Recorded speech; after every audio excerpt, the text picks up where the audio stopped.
দেখতে গেলে তোর বিয়ে হয়ে যেছে না। লে ভাই লে। দেখো ভাবি, আমাকে জ্বালায় না। মেয়েদের উপর আমার কোনো বিশ্বাস নাই। তুই শুধু রীতিকেলেই পড়ে আছিস। কোনো মেয়েকে দেখলি? আমার হাজারটা মেয়েকে দেখা দরকার নাই। একটা মেয়েকে ভালোবেসে বুঝিয়ে গেছি। মেয়েরা কত খারাপ। এতদিন ধরে ভালোবেসে নাটক করি শেষ পর্যন্ত অন্য একটা ছেলের সাথে পালিয়ে গেল।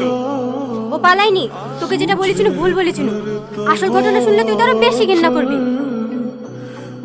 আসল ঘটনা মানে? ও একটা ধর্ষিত মেয়ে, থুবড়ো রাতে রেপ হয়ে হসপিটালে ভর্তি ছিল। তার লিগে তো আমাদেরকে যেতে বারণ করেছে। তাহলে ও কোনো ছেলের সাথে পালিয়ে যায়নি? না। তুমি এই কথাটা আমাকে আগে বলবা না। আরে আরে একই করছে।